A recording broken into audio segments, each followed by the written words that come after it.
तो साथियों, let's keep our fingers crossed. शायद 26/11 का एक इंसाफ बाकी था। वैसे तो पूरा इंसाफ नहीं हो सकता, लेकिन आज मैं खुश बहुत हूं 26/11 की बात कर आप सबको याद होगा कि एक बहुत बड़ा डॉक्टर तहुवर हुसैन राना भारत वापस आ रहा है। आइए संक्षेप में छोटे में समझते हैं कि ये डॉक्टर तहुवर हुसैन राना आखिर है कौन, जिसके भारत आने की खबर सुनकर मैं इतना खुश हूं।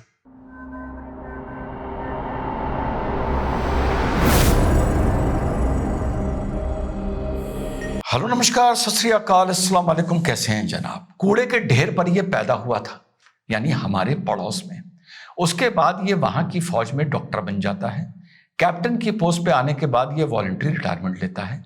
उसके बाद ये कनाडा चला जाता है। उसके बाद ये कैनेडियन सिटीजन बन जाता है और वहां जाने के बाद इसका अमेरिका में बहुत आना जाना रहता है और वहां पर ये इमिग्रेशन ऑफिस खोलता है। कौन? डॉक्टर तहुवर हुसैन राना उर्फ ठीक। 2005 में इस आदमी पर यह आरोप लगता है कि डेनिश पेपर ने जब वो कार्टून बनाए थे प्रॉफिट मोहम्मद के को लेकर, जिसको डेरोगेटरी पूरी दुनिया में माना, मुसलमानों ने माना था और इस पर पूरा बवाल हो गया था, तो वहां पर ये लश्कर तोयबा के साथ जुगलबंदी बढ़ाता है। डेनिश कार्टून जो जिस पेपर ने बनाए थे, पूरे उनकी हायरार्की का सर कलम करने के लिए, और वहां की जो मिनट्स हैं, जो इनकी चैट्स हैं, वो बताती हैं कि आइडिया ये था कि सर काटकर चौराहों पर उन लोगों के सर फेंकने थे। उस कॉन्स्पिरेसी में ये पकड़ लिया जाता है और 2011 आते आते इसको वहां पर लगभग 14 साल की सजा होती है इस कॉन्स्पिरेसी में। इससे पहले हमारा 26/11 होता है 2008 को। जब 26/11 का इन्वेस्टिगेशन हुआ था तो आप लोगों को याद होगा एक डेविड कॉलमैन हेडली का नाम आया था, जो महेश भट्ट के बेटे के बड़े अच्छे दोस्त बन गए थे और जिनके साथ घूम घूम के उन्होंने पूरे मुंबई की रेकी करी थी। याद आ गया? उसके बाद फिर अमेरिका चला गया था और अमेरिकन सिटीजन था डेविड कॉलमैन हेडली। जब वो पकड़ा जाता है और उससे पूछताछ होती है, भारत में भी हुई और अमेरिका में भी होती है, तो वो इस अटैक के लिए जो 26/11 का हुआ था, जिसमें लगभग 170 बेगुनाह हलाक हुए थे, भारत की आर्थिक राजधानी बिल्कुल चरमरा गई थी, उसमें वो दोषी पाया जाता है। लेकिन वो प्रोसिक्यूशन विटनेस बन जाता है, प्लीड गिल्टी करता है ताकि उसको मौत की ना सजा हो। उसको 35 साल की सजा होती है और वो इस तहुवर हुसैन राना का इन्वॉल्वमेंट में नाम लेता है। एजेंसीज को इस पर नजर पहले थी, क्योंकि 2005 के इन्वेस्टिगेशन में वो इसको वैसे ही तलाश कर रहे थे, जिसका 2011 में इसको 14 साल की सजा होती है। उसके बाद जब भारत में कुछ ऐसी सरकारें आती हैं जो हरकत में आती हैं, तो जून 2020 में भारत सरकार अमेरिकन गवर्नमेंट को उसके बाद जब 14 साल की इसको सजा होती है, ये फिर पैरोल पे अमेरिका में छोड़ दिया जाता है। तो 2019 में भारत की सरकार पहला लेटर लिखती है और 2020 जून आते आते एक डिप्लोमेटिक नोटिस भेजती है कि इस आदमी को भारत में 2008 के आतंकी हमले में इसकी जरूरत है और हमें इसको इंट्रोगेट करना है और इसको गिरफ्तार कर लिया जाए। तो अमेरिका में तहर हुसैन राना को भारत सरकार के 2020 के नोट के बाद गिरफ्तार कर लिया जाता है। उसके बाद ये लोअर, और भारत कहता है 1997 के हिसाब से जो टेरर कन्विक्ट्स को लेकर हमारी एक्सट्रेडिशन ट्रीटी की बात हुई थी, उसके तहत इसको भारत भेजा जाए। लेकिन इस बीच 2008 में जो भारत में हमला हुआ था डेविड कॉलमैन हेडली के बयान के आधार पर, उसमें भी इस पर मुकदमा चलाया जाता है तहुवर हुसैन राना पे अमेरिका में, और इस मुकदमे में इसको दोष मुक्त कर दिया जाता है।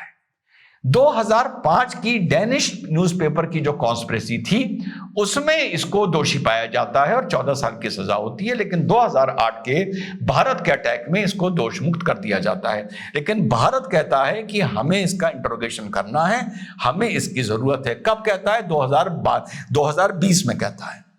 जब भारत एक्सट्रेडिशन की ट्रीटी डालता है तो वहां ये लोअर कोर्ट्स में अपील करता है, 2-3 फेडरल कोर्ट्स में अपील करता है और यूएस कोर्ट्स ऑफ अपील में ये जाता है। वहां का प्रोसीजर सिस्टम क्या है इतना मुझे उसमें ज्ञान नहीं है। नवंबर 14 को ये supreme court of United states में अप्लाई करता है कि एक रिट ऑफ सर्टिओरारी ऑर्डर करी जाए। सर्टिओरारी का मतलब होता है लोअर कोर्ट्स के ऑर्डर को खारिज किया जाए जिन्होंने इसकी एक्सट्रेडिशन ट्रीटी पर मोहर लगा रखी थी। 16 दिसंबर को सुनवाई होती है, 23 दिसंबर को सुनवाई होती है और जब डोनाल्ड ट्रंप शपथ ले रहे थे जनवरी 21 को honourable supreme court of America इसकी प्ली को खारिज कर देता है, डिसमिस कर देता है और इसके अमेरिका में बने रहने के सारे रास्ते बंद कर देता है और भारत में इसको लाया जाए इसके एक्सट्रेडिशन के अब फिलहाल सारे रास्ते खुले हुए हैं। बहुत सोच समझ के आलोचना करता हूं, सोच समझ के तारीफ करता हूं, सोच समझ के सवाल पूछता हूं। डोनाल्ड ट्रंप को मुबारकबाद, अमेरिकन सुप्रीम कोर्ट को मुबारकबाद, नरेंद्र मोदी को मुबारकबाद, हमारी जो भी एजेंसीज एनआईए इसमें लगी हुई थी उसको मुबारकबाद और देश के लगभग थोड़े और बढ़ा देता हूं, 5 करोड़ और बढ़ा रहा हूं, बड़ा प्रेशर है मेरे ऊपर, 95 करोड़ वतन परस्तों को इसके भारत लाने की जो उम्मीद अब जागी है। There is always a slip between the cup and the lip. तभी मैंने वीडियो जो शुरू किया मैंने कहा कीपिंग माय फिंगर्स क्रॉस्ड कि अब सारे रास्ते बंद नजर आ रहे हैं। बहुत जल्दी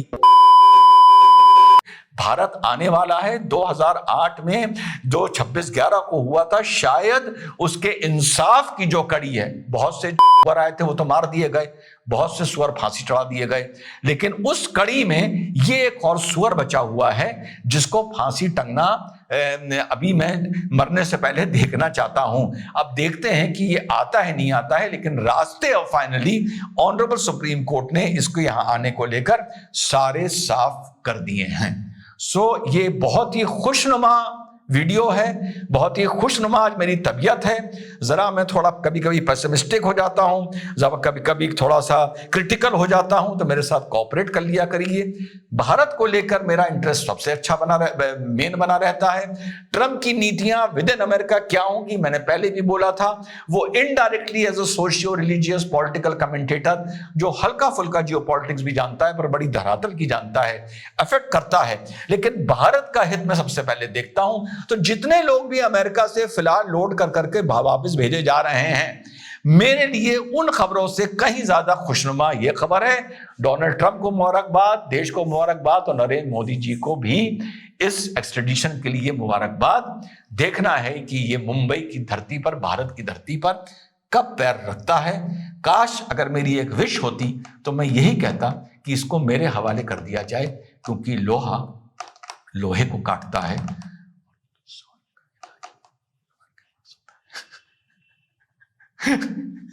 जय हिंद, वंदे मातरम, खुदा हाफिज।